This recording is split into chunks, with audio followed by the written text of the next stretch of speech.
Bonsoir à toutes et à tous, vous tous qui nous rejoignez dans cette émission que vous propose la télévision catholique Lumen Christi intitulée « Devenir saint en 40 jours ».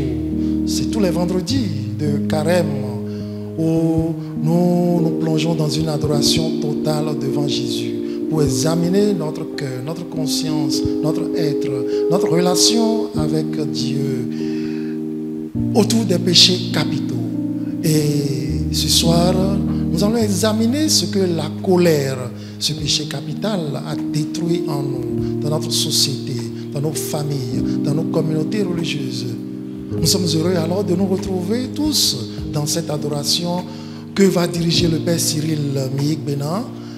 Et ce petit cœur, la colère, vous savez bien que le cœur en colère n'a pas de prise devant Dieu. Et notre Dieu que nous allons adorer, c'est un Dieu patient, lent à la colère, plein d'amour, un Dieu plein de tendresse. C'est lui que nous allons contempler, nous allons adorer pour nous dépouiller de tout ce qui est colère en nous, tout ce que nous avons détruit dans notre histoire, dans notre vie. Alors, vivons intensément ce temps d'adoration et demandons au Seigneur de nous libérer de tout ce qui est encore sale dans notre existence pour qu'à la fin de ces 40 jours de carême, nous puissions devenir saints. Devenir saint en 40 jours, c'est possible. Je nous souhaite un très bon moment d'adoration devant Jésus, plein d'amour pour chacun de nous.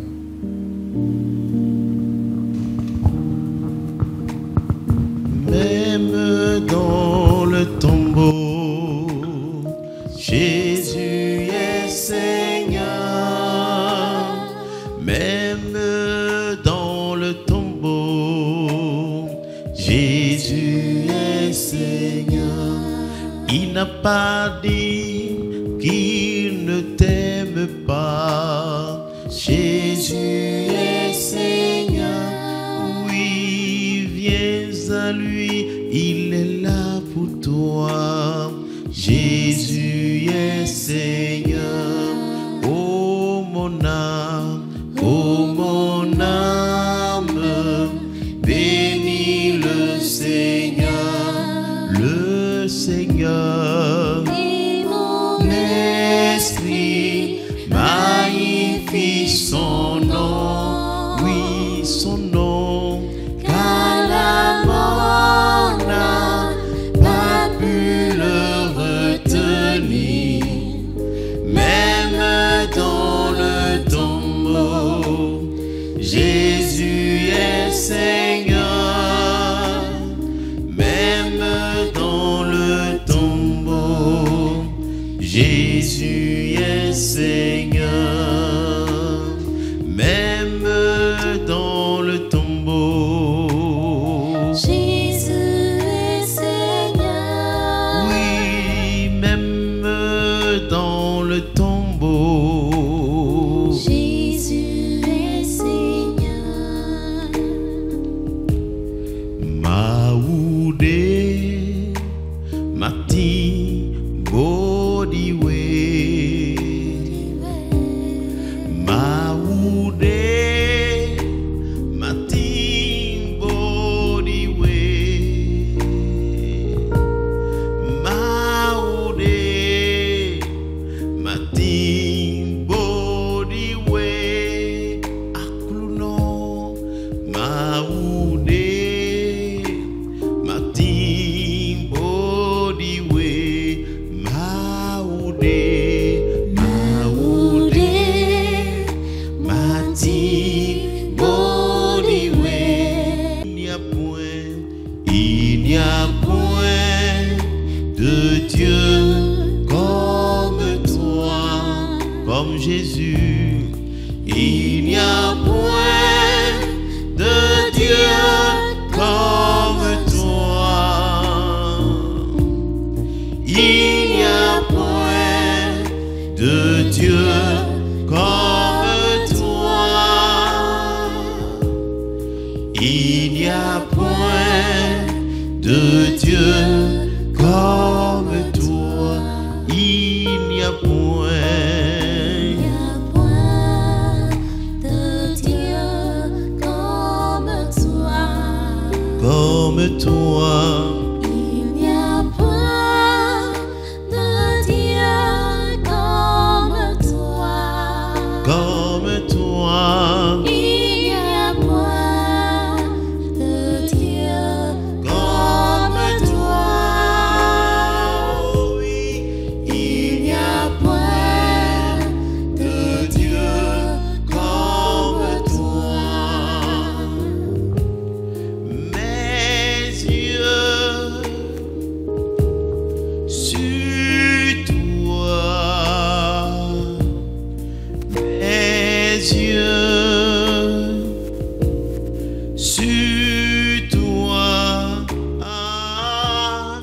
Jésus, je n'ai nul autre que toi, mes yeux sont sur toi.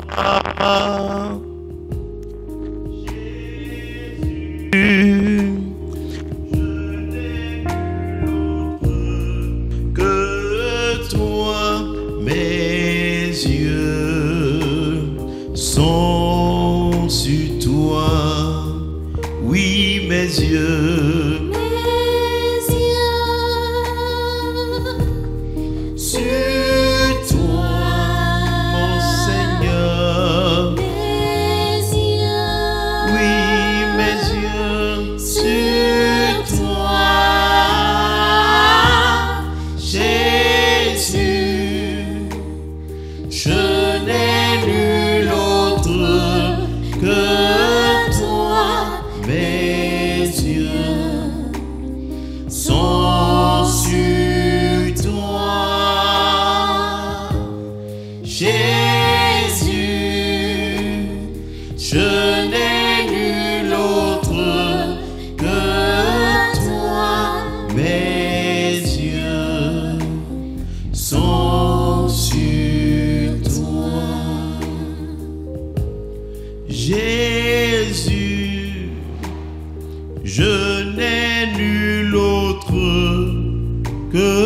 mes yeux. Seigneur Jésus, je n'ai nul autre que toi. Oui, mes yeux sont sur toi. Oui, mes yeux.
Au nom du Père et du Fils et du Saint-Esprit.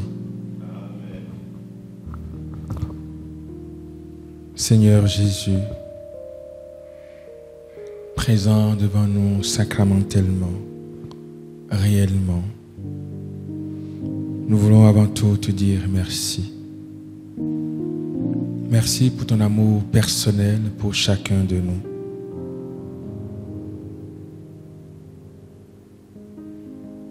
Seigneur Dieu, toi en qui nous avons la vie, le mouvement et l'être, merci pour le don et la conservation de la vie jusqu'à maintenant. Merci pour le don de la santé. Merci pour le don du baptême qui a fait de nous tes enfants dans l'Église notre Mère. Merci pour tout temps de carême en cette année jubilaire 2025 où tu nous invites à retourner vers toi et à nous préparer à la célébration du mystère pascal, de la passion, de la mort, de la résurrection de ton Fils. Seigneur, merci pour la télévision catholique Lumen Christi TV offert à notre pays de Bénin. Merci pour les émissions qu'elle propose pour nourrir notre foi, notamment pour le parcours spirituel qu'elle nous offre en ce temps de carême. Merci pour la proposition qu'elle nous fait de vivre chaque vendredi cette heure d'adoration, de repentance, d'examen de conscience, de demande de pardon. Devant toi, Jésus, Eucharistie, à partir d'un péché capital, en l'occurrence aujourd'hui, le péché de la colère. Seigneur, nous voudrions te bénir et te prier encore pour notre pays, le Bénin, pour l'Afrique, pour le monde. Nous te prions pour les évêques de la conférence épiscopale du Bénin, par qui tu nous as fait don de cette télévision catholique. Nous te prions pour tous ceux qui ont œuvré à l'avènement de cette télévision. Nous te prions pour son directeur, le Père Alain, et ses collaborateurs. Nous te prions pour tous les donateurs et les bienfaiteurs de cette télévision. Nous te prions pour tous les téléspectateurs et surtout ceux qui nous suivent en ce moment depuis chez eux. Nous demandons pour tous, Seigneur, la santé de l'âme et du corps. Nous demandons sur eux l'onction de ton Esprit Saint.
De Jésus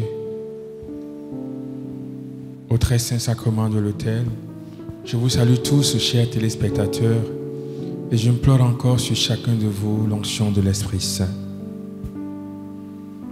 Durant le catéchisme, nous avons appris la notion de péchés capitaux, ainsi désignés non pas parce qu'ils sont plus graves que d'autres, mais plutôt parce qu'ils sont à même d'en entraîner bien d'autres. Ils sont ceux dont tous les autres découlent comme de leur source et de leur cause, et donc à leur tête. D'où le qualificatif caput, du latin du qualificatif capital du latin caput, la tête. Au nombre de ces 7 péchés capitaux, tels qu'ils ont été définis par le 4e concile de Latran en 1215, consigné par saint Thomas d'Aquin dans la Somme théologique au XIIIe siècle et cité dans le catéchisme de l'Église catholique en 1992 et 1997, nous avons la colère. Nous en faisons tous l'expérience. Essayons néanmoins, dans une démarche réflexive, de la saisir de façon conceptuelle. Qu'est-elle donc? La colère est cette émotion humaine qui nous fait ressentir de l'agacement, de la frustration, de l'irritation et même de la fureur quand quelque chose nous contrarie, nous blesse. Selon le dictionnaire Larousse, la colère est un état affectif violent et passager, résultant du sentiment d'une agression, d'un désagrément, traduisant un vif mécontentement et accompagné de réactions brutales. Seigneur, tel que défini, la colère est une réalité bien présente dans notre vie de baptisés, de chrétiens, de chrétiennes. Elle prend de nombreuses formes, allant d'une légère irritation à une colère intense, voire une rage totale et incontrôlable. De fait, si quelquefois elle est étouffée, non exprimée, rentrée, enfermée en nous, et s'exprime alors subtilement par l'amertume, le silence ou l'isolement, parfois elle est déviée sur une autre personne que celui qui en est la cause. Les enfants, par exemple, alors que la cause, c'est le mari ou l'épouse. Et s'exprime alors dans l'excès. Très souvent, donc, elle est hypertrophiée, disproportionnée par rapport à sa raison. C'est alors que nous parlons fort, nous crions, nous jurons, nous hurlons dans la maison, dérangeant ainsi les voisins du quartier. Dans les cas extrêmes, la colère nous entraîne à commettre des actes violents envers les objets, les biens, que nous pouvons alors casser, briser, ou encore envers les personnes à qui nous pouvons porter des coups. Cette colère émane souvent de notre orgueil. Elle se produit lorsque nous n'obtenons pas ce que nous voulons, lorsque nous subissons une injustice, lorsque quelqu'un nous blesse. Ainsi, elle est souvent liée à une source de frustration. Nos plans n'aboutissent pas au résultat désiré. Nous sommes déçus, trahis. L'objectif souhaité nous échappe, ou les gens agissent de manière contraire à ce que nous voudrions. Seigneur, en ce temps de carême, nous voudrions confesser notre péché de colère.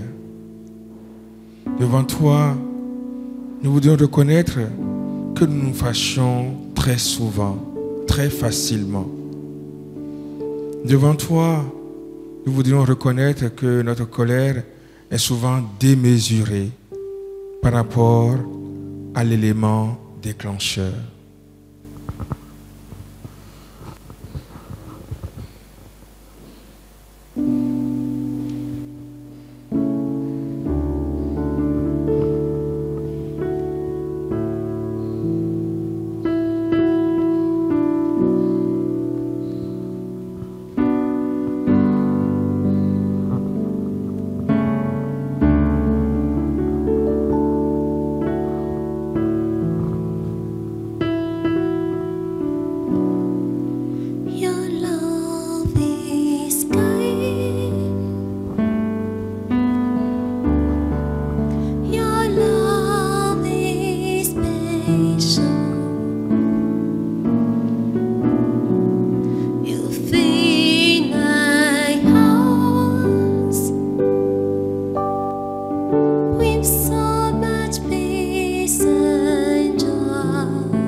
This is a day, and that man, you'll never lie. Jesus, you're loving. Tomato, excess lover.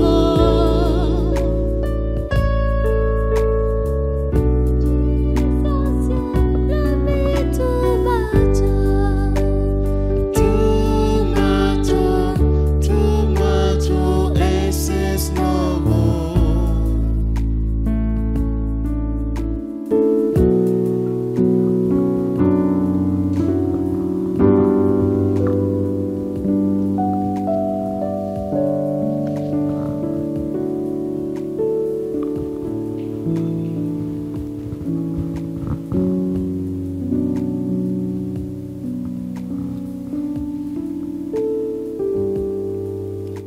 La colère a des conséquences dans ma vie. Le philosophe de l'Antiquité Marc Aurèle affirmait que les conséquences de la colère sont beaucoup plus graves que ses causes. Comme tout péché, la colère a des conséquences sur moi et autour de moi. La colère incontrôlée me détruit de l'intérieur. Elle nous rend aveugles et fous, car avec elle, la raison s'envole. Sur le plan spirituel, la colère détruit également ma relation avec toi, mon Dieu. Elle me prive de ta paix, entrave ma vie de prière. La colère non maîtrisée nuit à bien d'autres aspects de la vie. Source de conflits dans la famille, avec les amis, avec les collègues. La colère peut briser des relations, détruire un couple, détruire des vies. Pensons au temps qu'il nous faut pour nous calmer après un épisode de colère. Je pense ici à une amie qui a eu des démêlés avec la justice en raison d'un épisode de colère.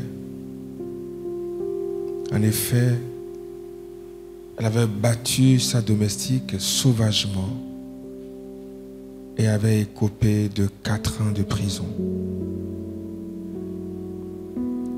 Je pense ici à cette paroissienne d'une paroisse de notre diocèse qui, face au refus de sa fille de lui rendre un service, s'est tellement mis en colère qu'elle a fait un AVC. Une semaine plus tard, on l'enterrait. Oui, vraiment, agir dans la colère, c'est s'embarquer durant la tempête, disait un auteur. Sur le plan physique, la colère extrême ou fréquente nuit à ma santé et à mon bien-être, puisqu'elle a des effets secondaires physiologiques et ouvre à un large éventail de problèmes de santé comme l'hypertension artérielle et les maladies cardiaques. Tous les cardiologues du monde peuvent l'attester. La colère intense et prolongée est associée à des problèmes de santé mentale, notamment la dépression, l'anxiété ou encore l'automutilation. Elle est également liée à une mauvaise santé physique générale ainsi qu'à des pathologies particulières comme des maux de tête, le rhume et la grippe, les maladies coronariennes, les accidents vasculaires et cérébraux, le cancer et les problèmes gastro-intestinaux, notamment l'ulcère. Et puisque la médecine confirme le lien entre douleur et émotion, la colère agit directement sur l'organe avec lequel elle est en relation, à savoir le foie. Il n'y a rien de meilleur pour détruire le foie que la colère fréquente.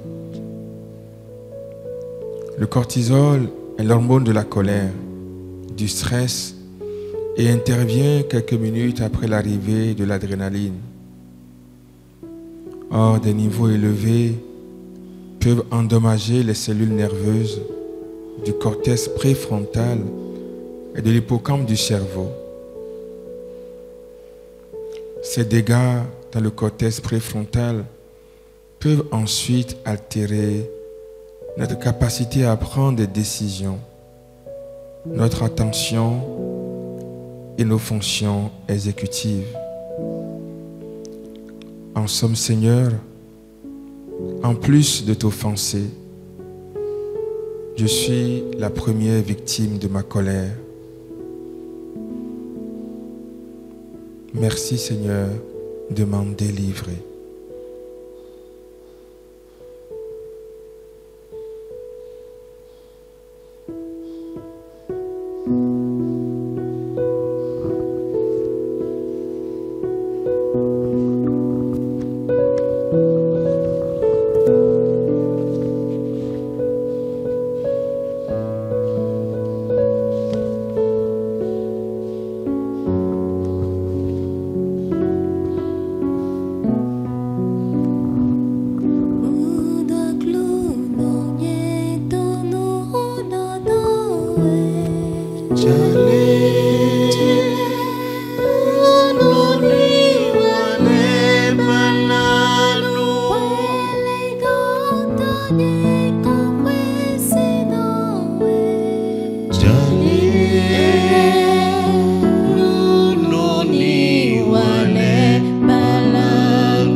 Première victime de ma colère, je n'en suis pas, hélas, le seul.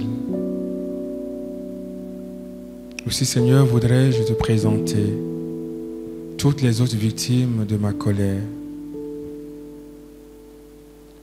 Les premières victimes de ma colère sont bien sûr les membres de ma famille, mon copain, ma copine, mon fiancé, ma fiancée,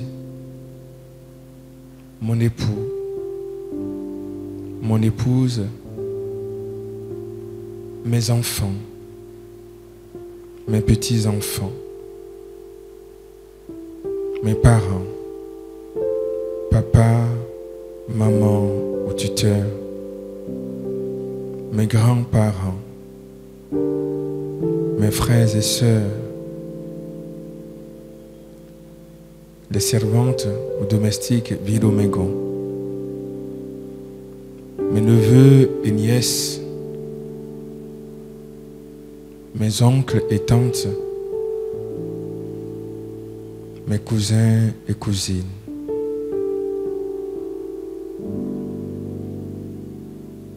Pour toutes les fois où je les ai blessés par ma colère, où j'ai brisé quelque chose en eux par ma colère, Seigneur, je te demande pardon.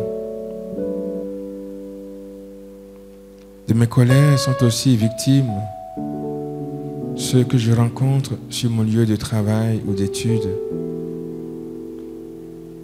mes camarades de classe, de fac ou d'amphi, mes amis, mes enseignants, mes professeurs, mon patron, mes supérieurs hiérarchiques, mes collègues de travail, mes collaborateurs, associés ou coéquipiers, mes employés ou salariés, mes subalternes ou administrés, mes prestataires, mes partenaires, mes clients. Pour tout le mal que j'ai pu leur faire par mes accès de colère, Seigneur, je te demande humblement pardon.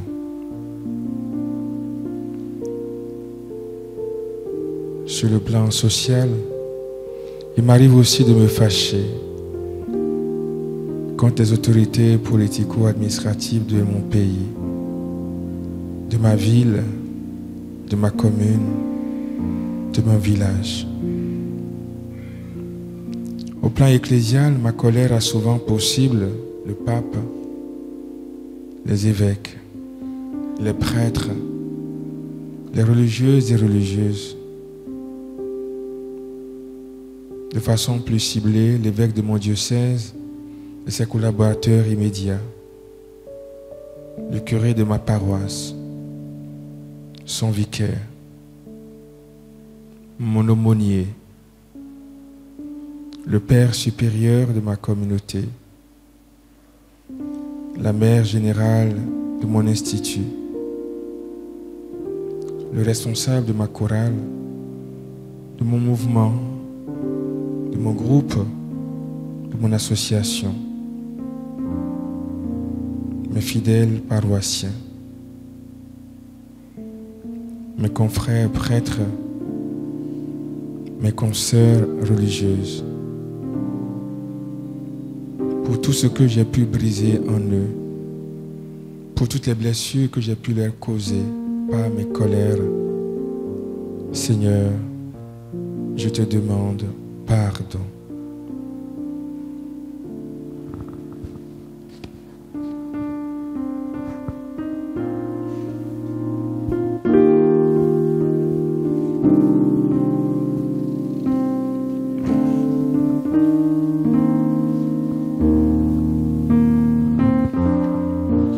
Seigneur, prends pitié de nous pour nos péchés de colère, car nous avons péché, péché contre toi seul. Seigneur, prends pitié de nous pour mes péchés de colère, car nous avons péché, péché contre toi seul. Nous n'avons pas écouté tes commandements, mais pour l'honneur de ton nom, traite-nous selon la richesse de ta miséricorde. Nous n'avons pas écouté tes commandements, mais pour l'honneur de ton nom, traite-nous selon la richesse de ta miséricorde.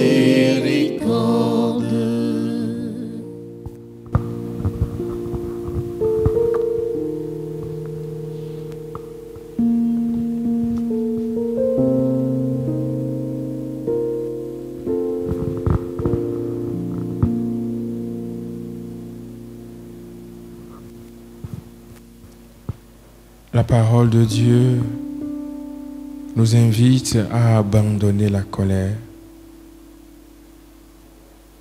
L'auteur de la lettre aux Hébreux, chapitre 4, verset 12, nous apprend que la parole de Dieu est vivante et efficace.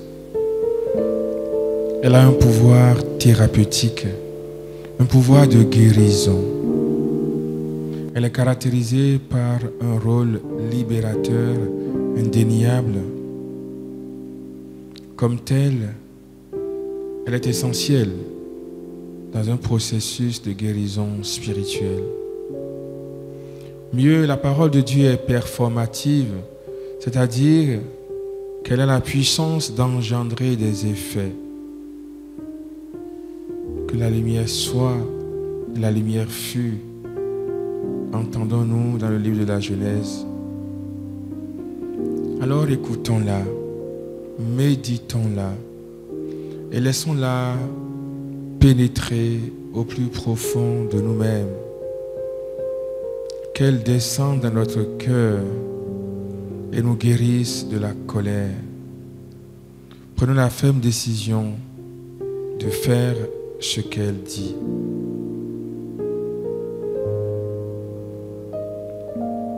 Psaume 103, versets 8 à 10. L'Éternel est miséricordieux et compatissant, lent à la colère et riche en bonté. Il ne réprimande pas à toujours et ne garde pas sa colère à toujours. Il ne nous traite pas selon nos offenses et ne nous rend pas selon nos iniquités. C'est justement le refrain que nous venons de prendre. Et le prophète Jérémie, au chapitre 3 de son livre, verset 12, affirme: « Reviens, infidèle Israël, déclare l'Éternel. Je ne jetterai pas un regard sévère sur vous.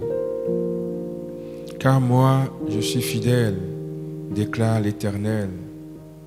Je ne garde pas ma colère pour toujours. »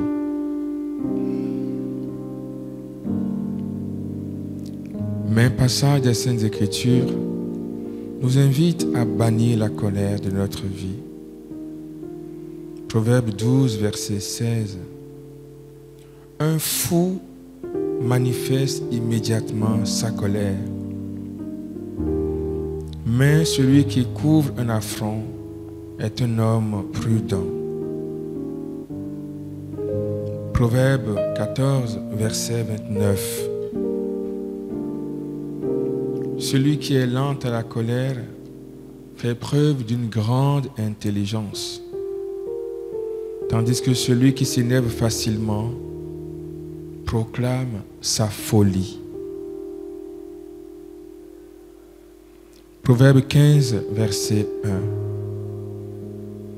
Une réponse douce calme la colère, mais une parole dure excite la colère. Proverbe 19, verset 11. Le bon sens rend lent à la colère, et sa gloire est de passer outre une offense. Proverbe 29, verset 22. L'homme colérique excite des querelles.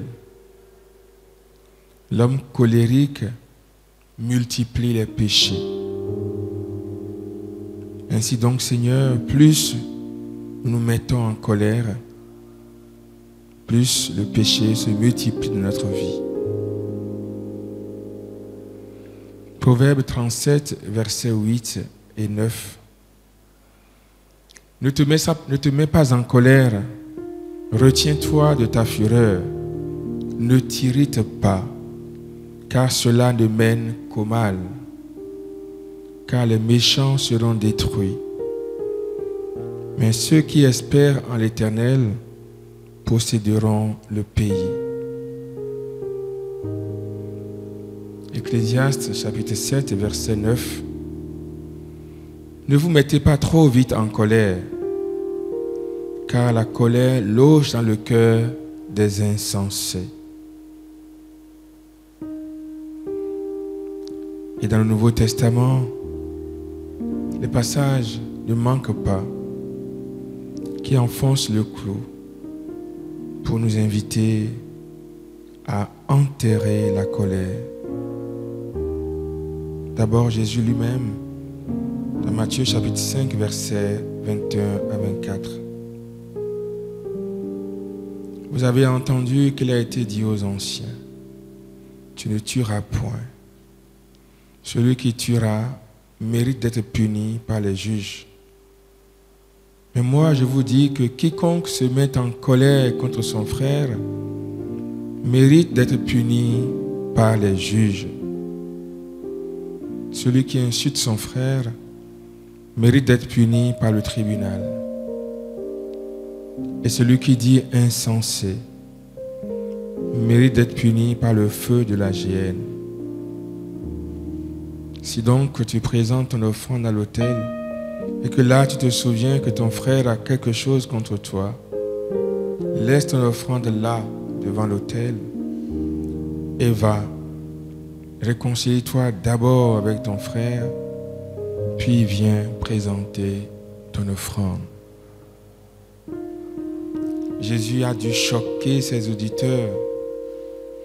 Jésus nous choque certainement quand il déclare que le péché de colère égoïste équivaut à un meurtre.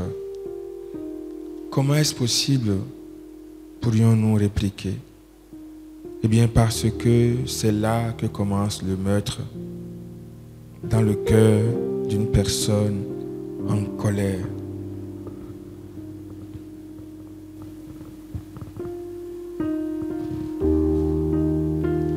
Et puis Saint Paul, dans sa première lettre aux Corinthiens, au chapitre 13, versets 4 et 5,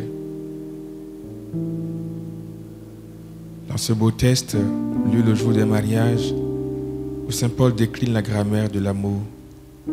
L'amour est patient, il est plein de bonté. L'amour n'est pas envieux. L'amour ne se vante pas. Il ne s'enfle pas d'orgueil. Il ne fait rien de malhonnête. Il ne cherche pas son intérêt. Il ne s'irrite pas. L'amour ne se met pas en colère. Il ne soupçonne pas le mal.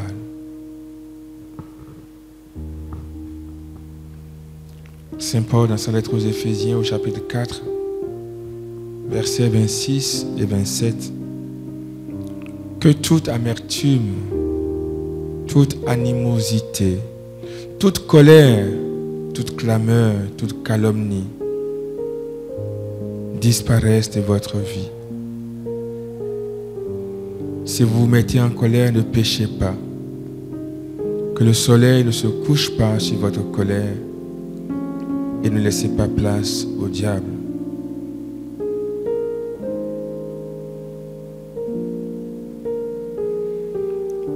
Dans la lettre aux Colossiens, maintenant renoncez à tout cela: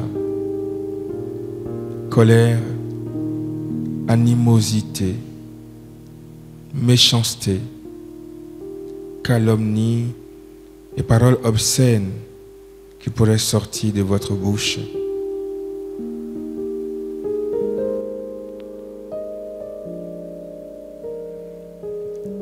Saint Jacques, dans sa lettre au chapitre 1, versets 19 et 20.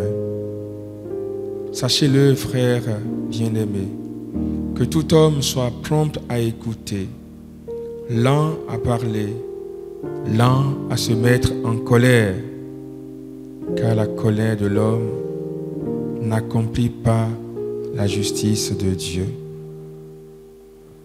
Oui, Seigneur, que ce florilège de paroles bibliques descend dans notre cœur et nous convainc de l'urgence d'abandonner la colère, d'enterrer la colère, d'éliminer la colère de notre vie. Car la colère est comme un parapluie sur notre tête qui nous empêchent de recevoir les grâces que tu veux descendre sur nous. Seigneur, délivre-nous de la colère.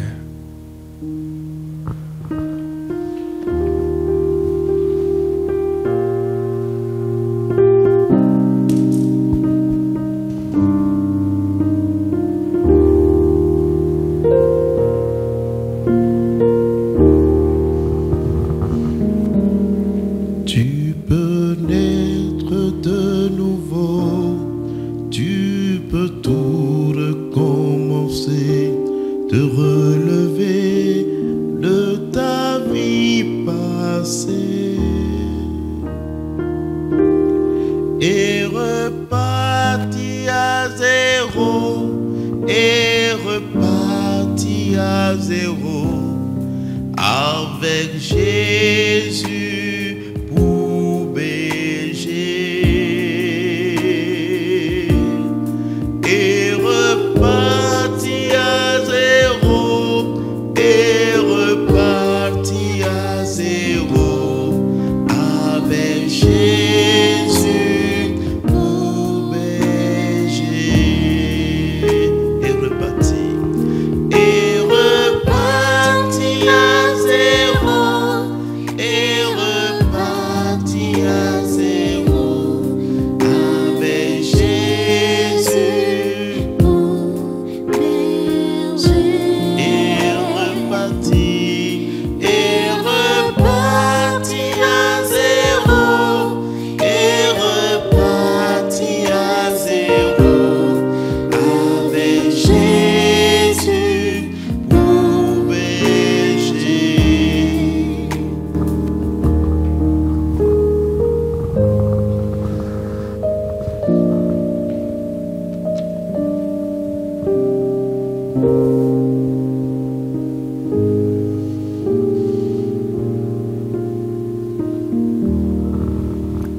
Vaincre la colère, c'est triompher de son plus grand ennemi, disait Publius Cyrus.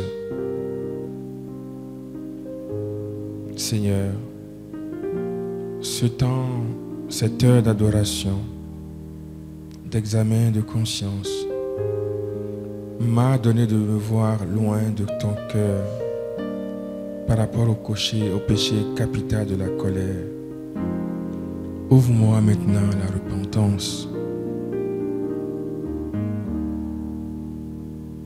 Seigneur, pardonne-moi d'être prompt à la colère. Aide-moi à m'humilier comme tu t'es humilié, afin que je puisse vivre en paix avec tous.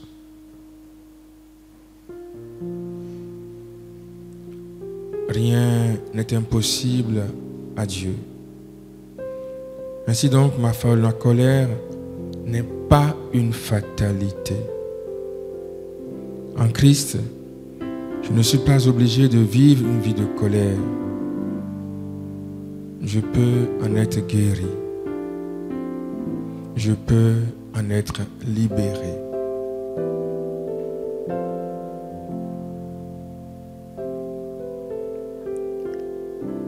Seigneur, j'ai besoin de ton aide pour gérer mes émotions, ma colère en l'occurrence. S'il te plaît, aide-moi à en comprendre les causes profondes, à en comprendre les éléments déclencheurs et à les éviter. Et quand je suis aux portes de la colère, aide-moi à courir vers toi en premier et à ne pas agir de façon épidermique, prime sautière, ce qui peut me causer des problèmes à moi-même et aux autres.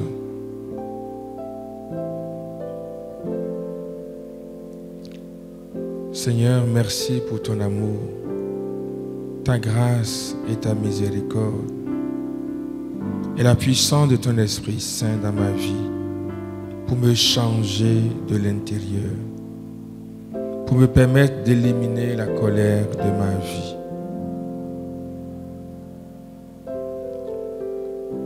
Seigneur, donne-moi la grâce, au terme de ce carême, de pouvoir reprendre comme ton saint apôtre Paul, ce n'est plus moi qui vis, c'est le Christ qui vit en moi. Pour ce faire, donne-moi, comme cet après-midi, de passer un peu plus de temps avec toi durant ce temps de carême, durant cette année jubilaire. Jésus, doux et humble de cœur, rendez mon cœur semblable au vôtre.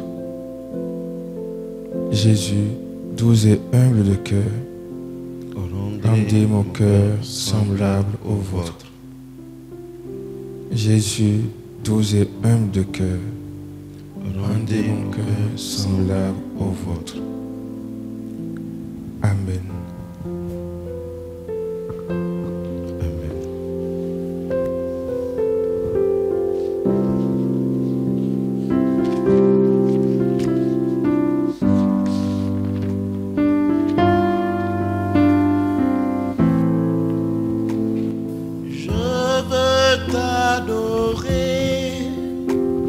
T'adorer de tout mon tu es tout ce qui compte, tu es tout ce qui compte.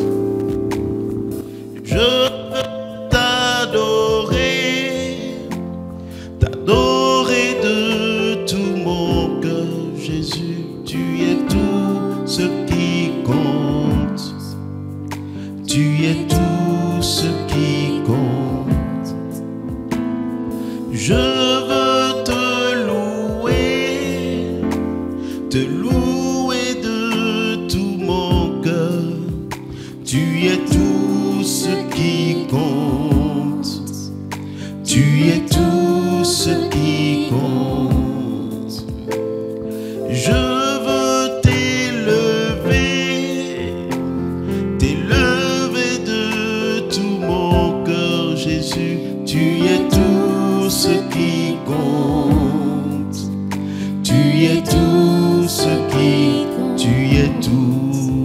tu es tout ce qui compte, tu es tout ce qui compte, Jésus, tu es tout ce qui compte, mon roi, tu es tout ce qui compte pour me relever, tu es tout ce qui compte pour me sauver, tu es tout ce qui compte, tu es tout, Jésus, Tu es tout ce qui compte. Abba Père, Tu es tout ce qui compte. tu es tout, Jésus, Tu es tout ce qui pour compte. me pardonner, Tu es tout ce qui pour compte. me purifier, Tu es tout ce qui pour compte. me donner la force. Tu es tout ce qui compte. Tu es tout, tu es tout. Tu es tout ce qui compte. Oh, Tu es tout ce qui compte. je veux t'adorer, t'adorer de tout mon cœur. Tu es tout ce qui compte, tu es tout ce qui compte. Je veux te bénir de tout mon cœur. Tu es tout ce qui compte, tu es tout ce qui compte. Je veux t'exalter, t'exalter de tout mon cœur, Jésus. Tu es tout ce qui compte, tu es tout ce qui compte. Je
Tu es l'alpha, tu es l'oméga. À part toi, point d'autre Dieu.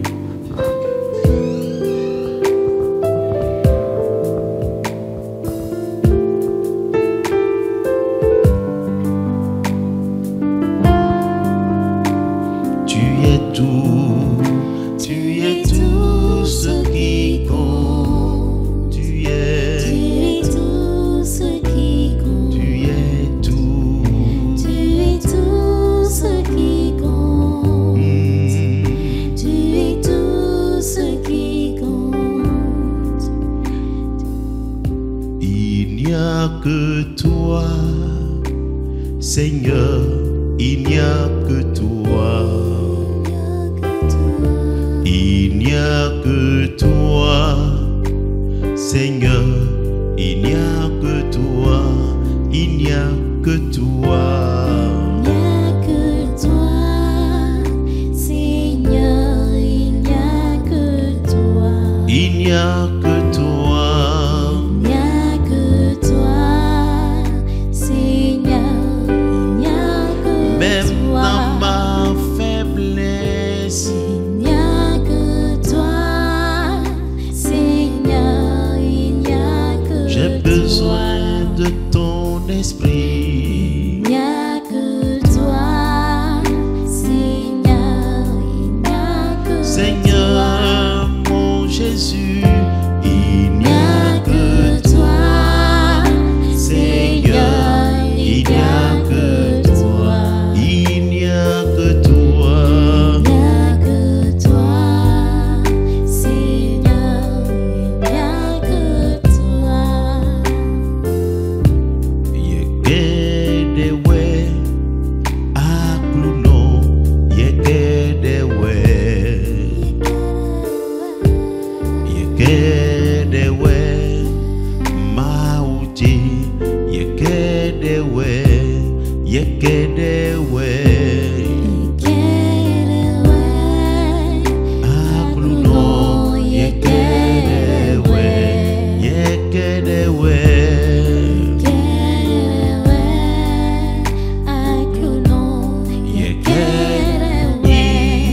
Il n'y a que toi.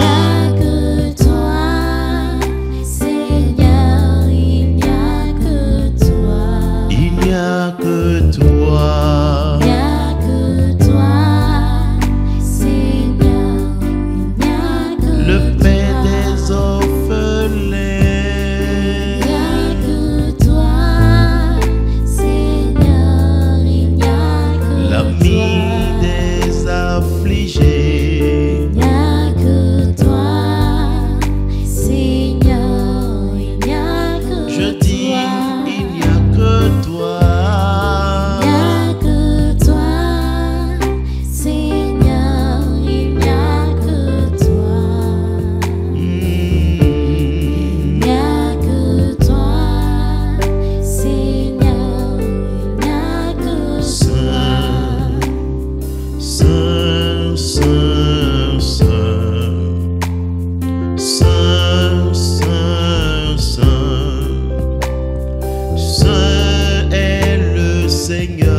Seigneur,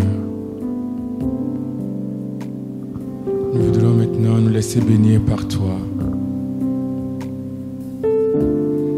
Nous avons passé cette heure en ta présence. Tu nous as donné de nous rendre compte, de prendre conscience du péché de colère de notre vie. Tu nous as offert l'occasion de nous en repentir, d'en demander pardon.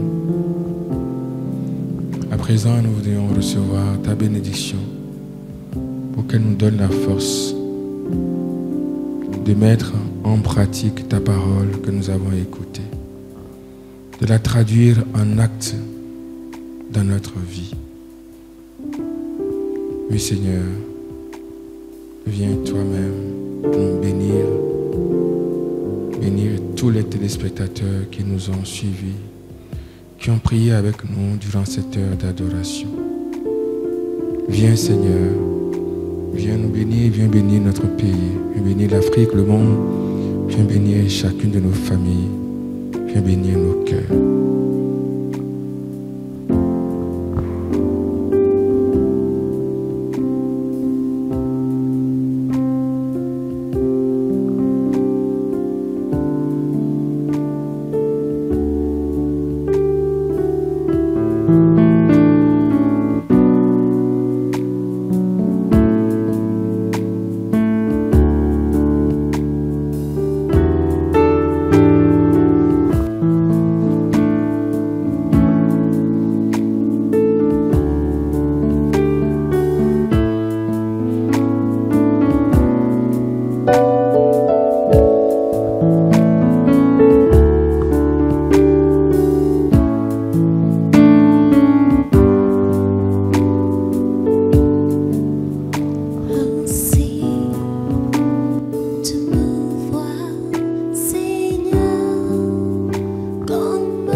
Merci à vous tous qui avez passé ce temps auprès du Seigneur avec nous. Nous disons un merci particulier au Père Cyril Meïk Bénin qui nous a conduits dans dans cette adoration, un moment fort où chacun de nous a su faire son examen de conscience devant le Seigneur.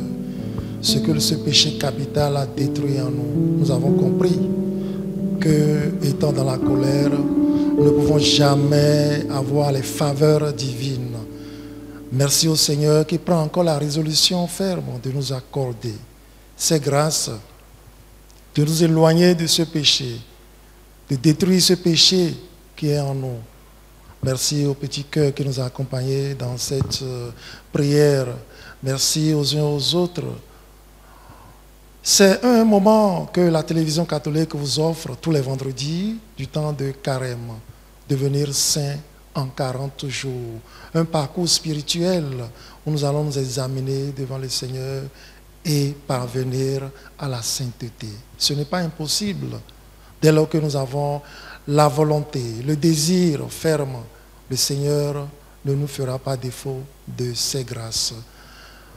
Nous prenons rendez-vous pour le mercredi prochain et vous tous qui avez envie de faire un clin d'œil, de donner votre contribution pour les œuvres de la télévision catholique, n'hésitez pas à envoyer votre contribution sur les différents numéros qui s'affichent au bas de votre écran.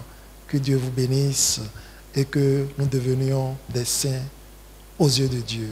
Nous vous souhaitons une paisible et reposante nuit dans le Seigneur.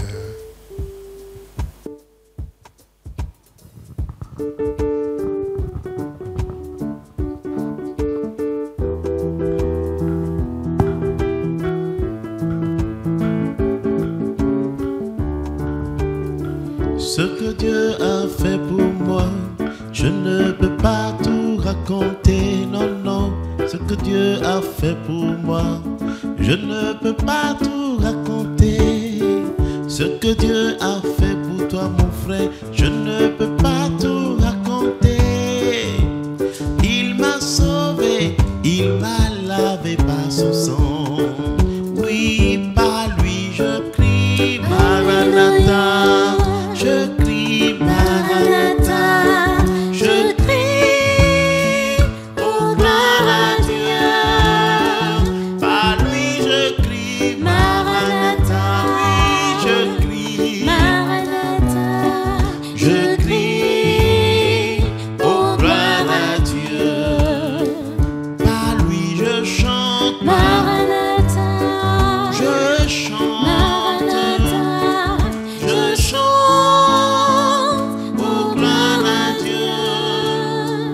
Par lui je chante.